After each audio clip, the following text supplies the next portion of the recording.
Assalamualaikum warahmatullahi wabarakatuh. Kami dari kelompok 12, saya sendiri Iftitahul Maulidia Azmi Putri dan teman saya Vina Karisma Putri. Kami akan mempresentasikan tema model-model Islamisasi ilmu, aplikasi dan implikasinya. Yang pertama, model-model Islamisasi ilmu.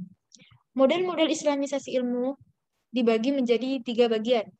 Yang pertama, model purifikasi, model modernisasi, dan model neomodernisme. Yang pertama, model purifikasi. Model ini mengandung arti pembersihan atau penyucian ilmu pengetahuan agar sesuai, sejalan, dan tidak bertentangan dengan ajaran Islam. Purifikasi berasumsi bahwa dilihat dari dimensi normatif teologis, doktrin Islam pada dasarnya mengajarkan kepada umatnya untuk memasuki Islam secara totalitas, sebagai lawan dari berislam yang parsial. Model ini dikenal dalam pemikiran Al-Faruqi dan Al-Attas dalam Islamisasi ilmu. Yang pertama, pemikiran Al-Faruqi.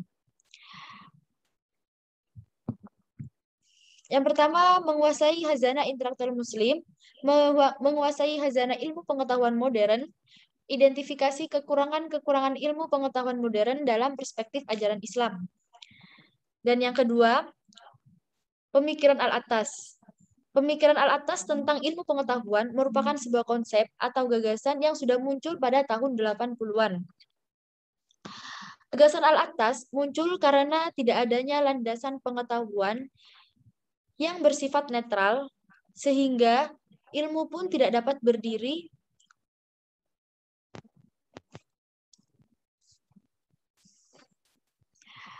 dalam Islamisasi ilmu pengetahuan dengan model purifikasi ini dapat diterapkan misalnya dalam mempurifikasi teori pengetahuan modern dalam pendidikan yang kemudian disesuaikan dengan pemikiran para tokoh intelektual muslim. Maksudnya, dalam model ini, pendidikan modern disesuaikan dengan pemikiran tokoh-tokoh muslim. Padahalnya, pendidikan modern yang berbasis Islam. Jadi pendidikan ini lebih baik menerapkan ide dari tokoh muslim seperti Imam Al-Ghazali atau Imam Syafi'i dan lain-lainnya. Yang kedua, model modernisasi Islam. Model modernisasi Islam adalah membangun semangat umat Islam untuk selalu modern, maju, progresif, terus-menerus mengusahakan perbaikan-perbaikan bagi diri dan masyarakatnya, agar terhindar dari keterbelakangan dan ketertinggalan di bidang ilmu pengetahuan. Model modernisasi Islam bisa diterapkan pada konteks pendidikan yang berkaitan dengan pendidikan Islam, baik secara kelembagaan, pesantren, madrasah, maupun dalam pengembangan kurikulum. Dalam modernisasi pendidikan ini dikenal dengan berbagai pendidikan, sistem, dan metode pembelajarannya. Semisal pendidikan dalam pesantren. Di sini model ini menggunakan sistem non-kelas yang diubah dan diperbaiki dengan sistem yang berkelas. Maksudnya itu, seperti pendidikan dalam pesantren. Dulu pendidikan dalam pesantren tidak menerapkan pendidikan modern. Dan pada zaman sekarang, sudah banyak pendidikan pesantren yang sudah membangun sekolah-sekolah formal. Yang tidak kalah dengan sekolah di luar pesantren. Jadi di sini pendidikan pesantren memiliki pengembangan yang dulunya tidak ada pelajaran modern seperti matematika, bahasa Indonesia, dan lain-lainnya. Sekarang sudah menerapkan pendidikan seperti itu. Tapi pendidikan itu tetap berbasis Islam. Yang ketiga ada model neomodernisme. Islamisasi ilmu dalam model ini berarti mengkaji dan mengkritisi terhadap produk-produk ijtihad dari para ulama. dan juga produk-produk ilmuwan non-muslim terdahulu dengan cara melakukan verifikasi agar ditemukan relevan atau tidaknya pandangan, teori, dan konsep mereka dengan nilai-nilai universal Islam dalam konteks ruang dan zamannya. Model ini berupaya memahami ajaran-ajaran Islam yang terkandung dalam Al-Quran dan hadis dengan mengikutsertakan dan mempertimbangkan khazanah intelektual muslim dan mencermati kesulitan dan kemudahan yang ditawarkan oleh dunia ilmu dan teknologi. Model modernisasi Islam seperti model ini, contohnya dalam pendidikan agama, dalam pendidikan Islam yang dilakukan dengan mengangkat pernyataan dari Al-Ghazali yang memberikan anjuran-anjuran kepada guru dalam mengajar, dan Al-Ghazali menyatakan mengajar adalah pekerjaan dan tugas yang mulia. Sedemikian tinggi penghargaan Al-Ghazali terhadap pekerjaan guru sehingga ia memberikan perumpamaan sebagai matahari yang merupakan sumber kehidupan.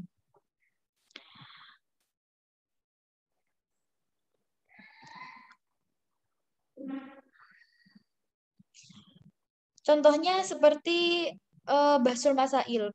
Model ini kan menjelaskan bagaimana cara mengkaji ataupun ijtihad dari para ulama. Seperti Bahsul Masail, yang di sini para ulama menanggapi pertanyaan dari orang-orang yang bertanya ataupun orang-orang awam yang biasanya bertanya. Mereka tidak langsung menjawabnya karena para ulama harus mencari referensi. Dan referensi itu mereka mencarinya di Al-Quran ataupun hadis ataupun kitab-kitab yang sudah memang sahih. Baru setelah itu, ulama akan menjawab dengan dasar-dasar Al-Quran dan Al-Hadis. Islamisasi dalam model ini bertolak dari landasan metodologis sebagai berikut. Yang pertama, persoalan-persoalan kontemporer umat harus dicari penjelasannya dari tradisi, dari hasil ijtihad para ulama yang terdahulu hingga hadis. Seperti yang tadi saya contohkan. Yang kedua, jika belum ditemukan jawabannya, maka selanjutnya menelaah dari ayat-ayat Al-Quran yang dijadikan sasaran ijtihad ulama tersebut.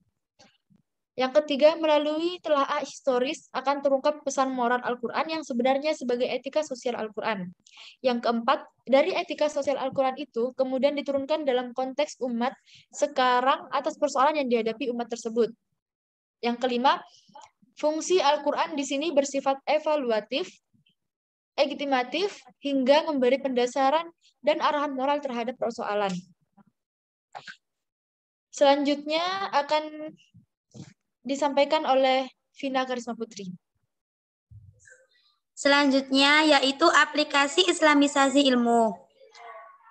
Sebagai upaya pengintegrasian disiplin-disiplin ilmu modern dengan khazanah warisan Islam, terdapat beberapa langkah yang harus dilakukan agar tujuan-tujuan dari Islamisasi ilmu pengetahuan dapat tercapai.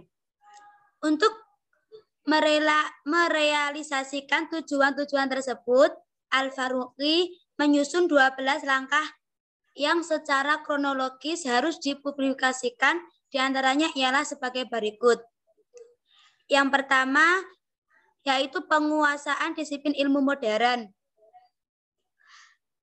Pada langkah awal ini, disiplin-disiplin ilmu modern harus dipecah-pecah menjadi kategori-kategori prinsip-prinsip, metode, problema, dan tema-tema. Penguraian tersebut harus mencerminkan daftar isi sebuah buku daras pembelajaran dalam bidang metodologi disiplin-disiplin ilmu yang bersangkutan. Yang kedua, yaitu survei disiplin ilmu. Pada tahap ini, setiap disiplin ilmu modern harus disurvei dan ditulis dalam bentuk bagan atau skema mengenai asal-usul, perkembangan dan pertumbuhan metodologinya, keluasan, cakupannya, serta sumbangan pemikiran yang telah diberikan para tokoh utamanya. Yang ketiga, penguasaan khazanah Islam. Pada tahap ini, perlu ditemukan sampai sejauh mana khazanah Islam menyentuh dan membahas objek disiplin ilmu modern tersebut. Tujuannya agar dapat ditemukan relevansi di antara khazanah Barat dan Islam. Yang keempat, penguasaan khazanah Islam tahap analisa. Pada tahap ini, untuk dapat memahami cakupan wawasan Islam, setiap kata perlu adanya analisa dengan latar belakang sejarah dan kaitan antara masalah yang dibahas dengan berbagai bidang kehidupan manusia. Yang kelima, penentuan relevansi Islam yang khas terhadap disiplin-disiplin ilmu. Pada tahap ini, hakikatnya disiplin ilmu modern beserta metode dasar, prinsip, problem, tujuan, hasil capaian, dan segala keterbatasannya, semua dikaitkan dengan khazanah Islam. Begitu pula relevansinya. Khazanah Islam spesifik pada masing-masing ilmu harus diturunkan secara logis dari sumbangan mereka. Yang keenam, penilaian kritis terhadap disiplin ilmu modern. Setelah mendeskripsikan dan menganalisis berbagai sisi dari relevan antara khazanah Islam dan Barat, sekarang melakukan analisis kritis terhadap masing-masing ilmu, dilihat dari sudut Islam. Inilah langkah utama dalam islamisasi ilmu. Yang ketujuh, penilaian kritis terhadap khazanah Islam. Tingkat perkembangannya dewasa ini yang dimaksud khazanah Islam adalah Al-Quran dan Sunnah Rasulullah SAW. Namun, ini tidak berarti bahwa kedua sumber tersebut harus menjadi objek kritik atau penilaian. Status ilahiyah Al-Quran dan sifat normatif sunnah adalah ajang yang tidak diperdebatkan. Yang kedelapan, survei permasalahan yang dihadapi umat Islam. Langkah berikutnya adalah mengadakan survei terhadap berbagai problem internet di segala bidang. Untuk bisa mengidentifikasi semuanya, dibutuhkan survei empiris dan analisa kritis secara komprehensif. Yang kesembilan, survei permasalahan yang dihadapi umat manusia. Sudah menjadi bagian dari wawasan dan visi Islam bahwa tanggung jawab yang tidak terbatas pada kesejahteraan umat Islam saja, tetapi juga menyangkut kesejahteraan seluruh umat manusia di dunia dengan segala heterogenitasnya. Yang ke-10, analisa kreatif dan sintesa. Sintesa kreatif yang akurat harus dibuat di antara ilmu-ilmu Islam tradisional dan disiplin ilmu-ilmu modern untuk dapat mendobrak stagnasi intelektual selama beberapa abad. Khazanah ilmu-ilmu Islam harus terkait dengan hasil-hasil ilmu modern dan harus mulai menggerakkan barisan dan pengetahuan sampai cakrawala lebih jauh dari apa yang bisa diprediksikan oleh ilmu modern. 11. Penuangan kembali disiplin ilmu modern ke dalam kerangka Islam. Secara operasional, para intelektual Muslim tidak akan mencapai sepakat tentang solusi suatu persoalan karena perbedaan background masing-masing ini tidak dilarang, bahkan dibutuhkan sehingga kesadaran mereka menjadi lebih kaya dengan berbagai macam pertimbangan. Secara faktual,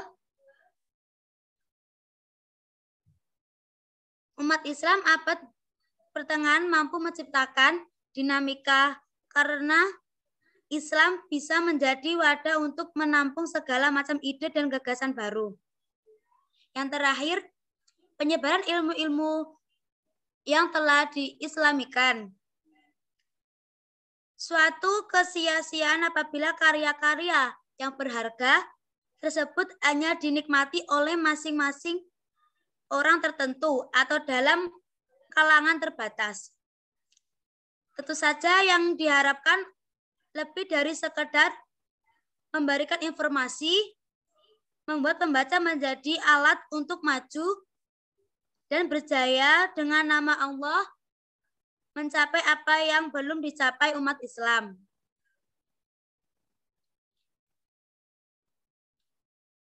Selanjutnya yaitu implikasi islamisasi ilmu pengetahuan dalam pendidikan. Yang pertama yaitu aspek kelembagaan. Islamisasi dalam aspek kelembagaan ini dimaksud adalah penyatuan dua sistem pendidikan, yakni pendidikan Islam dan sekuler. Yang kedua, aspek kurikulum. Mengkaji kurikulum tidak diserahkan pada satu tim saja, namun membutuhkan ahli-ahli di bidangnya. Pembicaraan ini harus dimulai sejak awal islamisasi. Yang ketiga, yaitu aspek pendidik. Dalam hal ini, pendidik ditempatkan pada posisi yang selayaknya. Artinya, kompetensi dan profesional yang mereka miliki dihargai sebagaimana mestinya. Bagi Al-Faruqi, tidak selayaknya para pendidik mengajar dengan prinsip keikhlasan. Pendidik diberikan honorarium sesuai dengan keahliannya.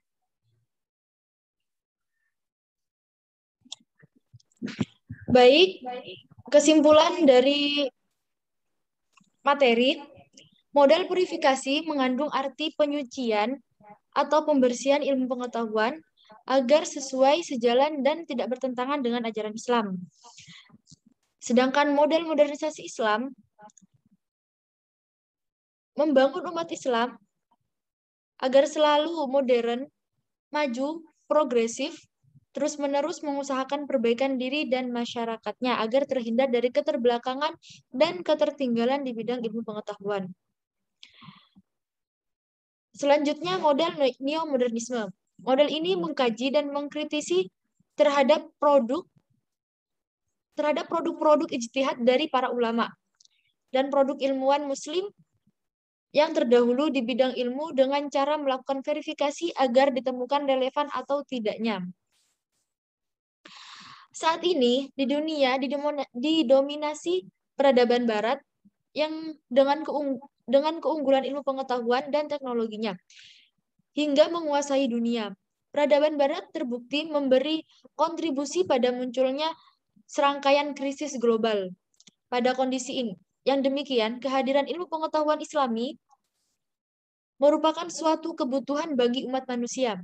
Maka proyek islamisasi ilmu pengetahuan adalah sebuah megaproyek yang ditunggu hasilnya. Realisasi islamisasi ilmu pengetahuan menggunakan beberapa pendekatan, mulai dari sekedar labelisasi, pendekatan aksiologis, pendekatan internalisasi, nilai-nilai Islam, dan penerapan prinsip tauhid, hingga melalui pendidikan Islam. Pendekatan penerapan nilai-nilai Islam dan penerapan prinsip tauhid dan pendekatan yang merupakan pendekatan yang cukup idealis dan realistis. Mungkin cukup dari presentasi kami. Terima kasih. Wassalamualaikum warahmatullahi wabarakatuh. Waalaikumsalam warahmatullahi wabarakatuh.